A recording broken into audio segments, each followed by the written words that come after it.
에 대해서 학습하겠습니다. 지방정부의 인권보장 체계를 크게 지방정부 인권보장 체계의 필요성과 역할, 두 번째, 인권기본조례의 의미와 제정사항, 지방정부 주요 인권제도, 그 안에 지자체 인권위원회, 지자체 인권센터, 인권구제 및 모니터링, 지자체 인권구제 절차의 의미와 역할, 인권지킴이단, 인권부서로 되어 있고, 지방정부의 주요 인권 정책으로서는 인권기본계획, 인권절대조사, 인권영향평가, 인권교육 등을 들고 있습니다. 먼저 지방정부 인권보장 체계의 필요성입니다. 지방정부에서도 인권보장 체계가 할 일이 맞냐라는 입장에서 의문이 들긴 했으나 실제 코비드19와 같은 재난 상황에서도 지방정부에 기대되는 인권보장 역할이 급속히 커져가고 있는 것 또한 현실입니다. 지방자치시대가 열리고 중앙정부에 의한 권위적 통치 방법에서 벗어난 주민자치 역량을 바탕으로 한 인권보장체계를 구성하도록 하고 있습니다.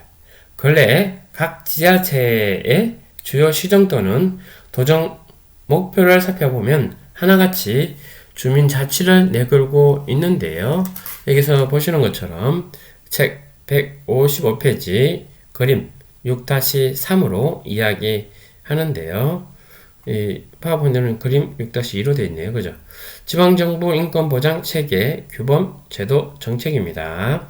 규범은 인권 기본 조례이고, 제도는 인권 제도이며, 정책은 인권 정책이라고 하는 건데요. 제도로서 인권 제도는 인권센터, 인권위원회, 인권지킴이단, 인권부서가 있는 것이고요. 정책으로서 인권정책은 인권기본계획, 인권실태조사, 인권영향평가, 인권교육이 인권정책으로 해당한다라고 볼 수 있겠습니다. 지금까지 지방정부의 인권보장체계를 만들어주고 이것을 체계화적으로 책임있는 구성과 운영할 수 있는 규범, 제도, 정책이 필요했었습니다. 지방정부라는 공적 체제 안에서 정책이 추진되기 위해서는 이를 뒷받침하는 제도가 있어야 하고 제도를 만들기 위한 근거, 규범이 필요한 것입니다. 이처럼 구성된 제도와 정책은 철저하게 인권의 기본적인 가치와 원칙에 부합하게 설계, 운영될 필요가 있습니다. 우리 사회의 인권 문화, 행정 관행의 한계로 당장 완벽한 인권적 구성과 운영이 어렵긴 하지만 그럼에도 불구하고 인간은 그 누구도 다른 목적을 위해 수단이 되어서는 안 될 것이며 그 누구보다도 시민도 행정 담당자도 대상화되거나 수단화되어서는 안 된다는 기본 원칙을 지키기 위해 이렇게 추진하는 것입니다. 두 번째, 인권기본조례의 의미와 제정 사항입니다. 지자체마다 조례의 명칭이 혼선이 다소 있으나 가장 적합한 명칭은 인권기본조례입니다. 그러한 내용 가운데 위상으로서 보시면 서울시 인권조례와 광명시에서 한 내용인데요. 서울시 인권조례에서는 다른 조례와의 관계에서 시민의 인권과 관련한 다른 조례를 제정 또는 개정하는 경우에는 이 조례 내용에 부합하도록 하여야 한다. 이 항에서는 시민의 인권 보호 및 정진에 관하여 다른 조례에 특별한 규정이 있는 경우를 제외하고는 이 조례에서 정하는 바에 따른다. 광명시 인권보장 및 정진에 관한 조례에서는 다른 조례와 관계에서 광명시장은 시민의 인권 보장과 정정과 관련하여 다른 조례에 제정 또는 개정을 하는 경우에는 이 조례에 부합하도록 하여야 한다. 라는 입장에서 실제 인권 기본 조례에서 주로 규율하는 내용을 다른 조례에서도 준용할 수 있도록 하고 있는 내용입니다. 상위 법률의 근거가 없는 경우 인권보장은 위법이다라는 내용에서 이것은 적절치 않다라고 하는 거죠. 157페이지입니다. 인권기본조례 제정에 대한 간혹적으로 법률적 근거가 없는 위법한 조례라거나 주민의 인권 보장에 위해서 필요하지만 법률적 근거가 없다는 말을 들을 때가 있는데 지방자치법 제22조 단수조항을 보면 알 수 있습니다. 지방자치법 제22조는 지방자치단체는 법령의 범위 내에서 그 사무에 관하여 조례를 제정할 수 있다. 다만 주민의 권리 제한 및 의무 부과에 관한 사항이나 벌칙을 정할 때는 법률의 위임이 있어야 한다라는 것입니다. 법률의 근거가 없는 것이 아닙니다. 다만 주민의 권리 제한이나 의무 부과에 관한 사항이 법칙을 정할 때 법률의 위임이 있어야 한다는 것으로서 주민의 인권 보장을 하거나 의무를 줄이는 내용의 조례일 경우 상위 법령이 없어도 제정이 가능하다라는 것입니다. 그러한 의미에서 인권 보장은 국가와 지방 정부가 추구하는 최고의 목적이자 존재 이유이며 상위규범은 헌법에서 이를 확인하고 있기 때문입니다. 다음은 자치제의 인권위원회입니다. 지방정부의 주요 인권제도는 제도로서는 인권제도, 그리고 보호와 모니터링은 인권센터, 설문, 심의와 자문은 인권위원회, 그리고 주민참여는 인권지킴이단, 그리고 인권 업무 추진은 인권부서로서 실제 지방정부의 주요 인권을 크게 5가지로 인권제도, 그리고 인권센터, 인권위원회, 그리고 인권지킴이단, 인권부서로서 학습할 내용입니다. 국내 지자체 인권위원회는 모두 비상설 심의 자문기구로 운영되고 있습니다. 주로 지자체 내에 인권에 관한 규범과 정책에 관한 좋은 기능을 수행하는 것이고, 서울시 인권위원회에서 서울시장은 서울시 산하 사회복지시설 내 괴롭힘이 발생하지 않도록 근본적인 제도 개선 방안을 마련해야 한다라고 권고하고 있습니다.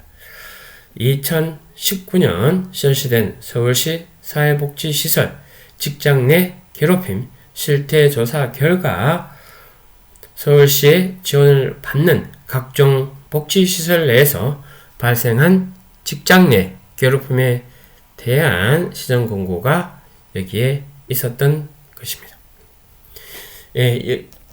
제가 다 하지 못하는 것들은요, 교재 참조하시면 좋겠습니다. 시간상 다 하지 못하는 점 양해 부탁드리겠습니다. 두 번째, 지자체 인권센터, 인권구제 및 모니터링입니다. 인권센터는 그 명칭에 맞게 정의하자면 행정청 내에서 인권 업무를 수행하는 인권전담 부서가 아니라는 뜻입니다. 그래서 본래 인권보호는 권리 구제, 제도 개선, 정책 제안이라고 하는 인권보호가 있고요. 교육, 홍보, 협력이라고 하는 인권정진이 있습니다. 그 역할을 하는 것입니다. 인권센터는 인권을 보호한다 라고 하는 것은 권리 구제, 제도 개선, 정책 제안을 이야기하고, 인권 정진은 교육, 협력, 그리고 홍보입니다. 인권센터는 인권 보호와 인권 정진을 목적으로 하는 겁니다. 행정청의 인권 업무 행위에 견인하는 모니터링의 기구의 역할을 하면서 인권 침해 조사에 대한 상담과 조사 등의 권리 규제, 인권 교육 및 홍보와 협력 업무를 담당하는 겁니다. 구제 업무의 경우 대체로 인권 보호관, 옹호관 제도를 별도로 두고 센터 소속의 활동을 하도록 하는 것이 있습니다. 이러한 업무의 속성상 독립성이 확보되어야 하며 대부분 인권 기본 조례에서 인권센터의 독립성 보장을 별도로 규정하고 있습니다. 지자체 내부에서 발생하는 인권 문제에 대한 조사, 그리고 지자체 업무를 모니터링하는 만큼 조직 내외로부터 간섭받지 않는 업무 처리를 필수적으로 하는 것이죠. 한편 조례상 인권센터의 설치 규정이 있다 하더라도 모든 지자체가 인권센터를 설치하고 있지는 못한 상황입니다. 설치한 몇몇 지자체의 경우에도 대개 행정청 안에 설치하여 운영함으로써 업무상 행정청 내 인권부서, 전담부서에 뚜렷한 구별이 되지 않는 상태로 운영되고 있는 것이 현실의 한계점이 있기는 합니다. 다음 세 번째, 지자체의 인권 규제 절차의 의미와 역할입니다. 지자체 인권 보호관은 인권센터와 더불어서 지자체 내 인권기구에 해당합니다. 따라서 국가인권기구에서의 조사와 마찬가지로 가해, 피해의 구도 안에서 엄격히 처벌이 목적이 아닙니다. 조사 과정을 통해서 행정의 간섭을 깨고 잘못된 간행의 개선을 유인하는 제도입니다. 따라서 개별 인권 진정 사건에 대한 조사에 그치는 것이 아니라 궁극적으로 사건 안으로 담겨져 있는 행정 제도의 미흡 또는 왜곡을 바로잡는 것이 중요하고, 과정 또한 당사자가 스스로 이를 깨닫고 개선할 수 있도록 지도하는 모습이 되어야 한다는 것입니다. 네 번째로 인권 지킴이 단입니다. 최근에 조금씩 활성화되고 있는 제도로서 지자체 주민들이 직접 참여해서 인권 문제를 모니터링하고 정책에 참여하는 인권 지킴이단의 제도입니다. 지자체 인권 보장 체계가 주목받는 이유가 지방정부 시대의 주민자치의 역량과 밀접한 관계임에 현실에서 확인되고 있습니다. 인권에 관한 관심 있는 주민들이 모여 함께 인권 교육을 받고 자신들 지역에서의 인권 문제를 검토하고 토의하며 그 개선 방안을 모색하는 움직임이 조금씩 싹트고 확장되는 이러한 추세를 이야기할 수 있습니다. 다음은 인권 부서입니다. 지자체의 인권 제도와 정책을 실용성 있게 추진하기 위해서는 행정 내 인권 업무를 전담하는 부서가 필요합니다. 이 인권 부서는 관련 부서와 협업하여 인권 실태 조사, 인권 정책, 인권 기본 계획, 인권 역량 평가, 인권 교육 등 제도와 정책을 추진함에 있어서 중요한 협의와 소통의 역할을 수행해야 하는 것입니다. 이러한 내용들을 수행하는 지자체도 있음을 확인할 수 있습니다. 4. 지방정부의 주요 인권 정책이 되겠습니다. 4. 지방정부 주요 인권 정책은 정책으로서 인권정책, 인권기본계획, 인권 실태조사, 인권 역량평가, 인권교육으로 나누어집니다. 먼저 지자체의 인권기본계획과 인권실태조사입니다. 지자체의 인권기본계획은 지자체의 인권행사의 청사진으로서 인권과 관련된 정책, 제도, 관행을 개선하는 목적을 목표로 하는 인권 종합계획입니다. 당해 주민에 대한 인권 보장 책무를 진 지자체가 그 의무를 다하기 위해서 실태조사를 통한 주민의 인권 사항과 그 개선 조건에 대한 정확한 진단을 바탕으로 인권 정책의 목표와 추진 과제를 제시하는 것입니다. 실태 조사로서는 과정에 인권 시민사회의 사전 의견 수렴 절차와 시민 참여입니다. 행정 담당가들의 소통형 인터뷰 등도 통해서 지자체의 인권 업무 정진 효과를 유발하는 필수 절차입니다. 행정 담당자들의 상호 소통과 설득의 과정을 통하여 현재 지자체의 역량을 조금씩 촉진하면서 진행되어야 한다는 것입니다. 두 번째, 지자체의 인권 역량 평가입니다. 환경 역량 평가, 교통 역량 평가, 그런 것처럼 역량 평가입니다. 인권 역량 평가는 기관 내 업무의 인권적 역량을 과정 중심적 설계를 통하여 점검, 그 결과의 인권적 효과까지도 확보하는 제도를 말합니다. 즉, 우리가 흔히 사용하는 평가나 모니터링과 다소 다른 의미입니다. 때문에 업무 담당자와 인권의 주체인 당사자에 의한 점검 또는 진단의 과정이 중심을 이룹니다. 인권 역량 평가는 그 운영을 통하여 업무의 인권적 정합성을 점검하고 개선 결과를 지향적 목적뿐만 아니라 그 절차에 참여하는 담당자와 주민의 인권 역량을 촉진을 통하여 기관과 지역사회 내의 인권 역량이 정진되는 것을 궁극적 목적으로 합니다. 국내외의 주요 인권 역량 평가 사례들도 과정 중심적 기획과 운영을 통해 이해관계자의 참여와 역량 정진을 도모하는 것을 중요하게 설정하고 있습니다. 따라서 인권 역량 평가 절차가 담당 부서의 자기 진단과 개선 계획 수립으로 수렴되는 경우가 많은 점이 한계이기도 합니다. 세 번째, 인권 교육입니다. 교재는 163페이지를 참조하시면 됩니다.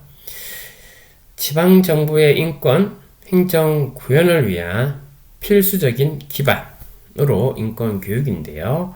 인권 행정을 구현하기 위한 주민과 행정 담당자의 인권 역량 확보를 위해서 인권 교육은 필수적이다라는 겁니다. 도표 그림 6-7 지방정부에 있어서 인권 교육의 의미와 역할에 대해서 보고 계십니다. 주민 인권 역량 강화와 행정 담당자의 인권 역량 강화로 나누어서 이야기를 한다면 주민 인권 역량 강화는 지자체의 인권 거버넌스의 역동성을 불러일으켜 인권 중심적 행정을 촉진하는 역할을 하게 되고, 그로 인해서 인권과 민주주의 가치가 실현되는 지방자치의 바람직한 모델을 만들 수 있는 것입니다. 주민의 인권을 보장하는 데 적합하도록 행정을 구성하고 운영하는 것입니다.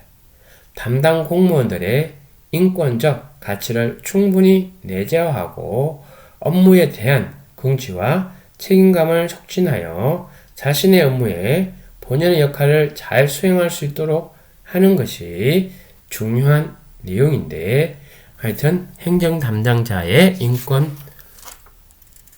역량 강화가 중요하다는 점을 인식해야 하겠습니다. 마지막으로 사례와 토론입니다. 국가인권위원회 권고 내용을 어떻게 구성되어야 할까요? 라는 점인데요. C항공사의 여성원의 노조는 회사가 여성원에게 치마 유니폼과 쪽진 머리 등의 복장 규제를 하고 있는 것이 여성에 대한 차별이라고 국가인권위원회에 진정을 접수했습니다. 국가인권위원회는 항공사 승무원의 본업은 안전 업무이고 이에 비추어 이와 같은 여성에게만 가해지는 지나친 복장 규제는 여성의 외모를 상품화하는 차별 행위로서 향후 이러한 복장 규제를 폐지하도록 권고하였습니다. 해당 회사는 이후 여성 공무원에게 바지 유니폼을 선택할 수 있는 내부 규정을 개정하였습니다. 그러나 이후 국가인권위의 점검 결과 실제 바지 유니폼을 선택하는 여성무원의 비율은 극히 적은 것으로 드러났습니다. 조사 결과 여성무원들은 바지 유니폼을 선택할 경우 회사로부터 불이익을 받을 것을 우려하고 있었기 때문입니다. 규제는 규정을 바꿔서나 실제 사용할 수 없는 규정이다 라는 것으로 이해할 수 있을 텐데, 그죠?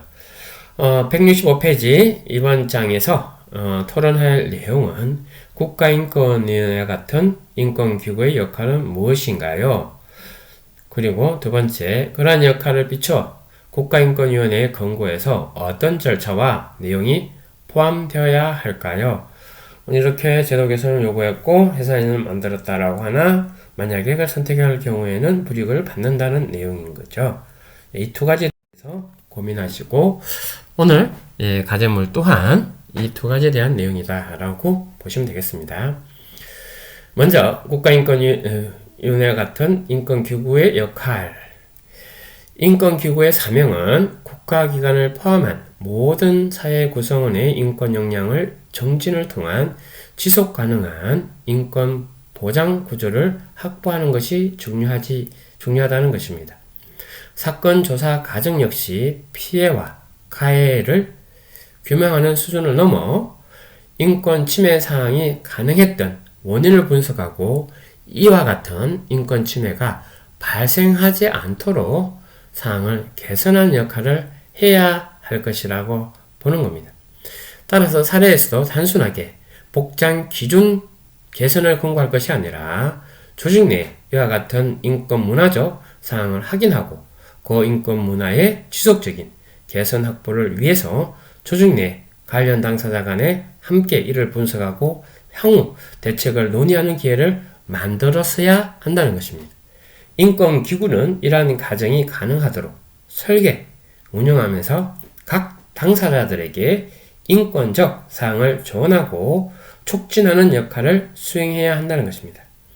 따라서 사안에서 조직 책임자와 노조 등이 함께 이 문제를 분석하고 향후 대응까지 함께 마련하는 과정이 전개될 수 있도록 조언하고 운영했어야 할 것이 아닌가라는 점이 생각이 드는 것입니다. 오늘은 국내 인권 보장 체계에 대해서 학습했습니다. 여러분들의 학습하신다고 수고하셨습니다. 감사합니다.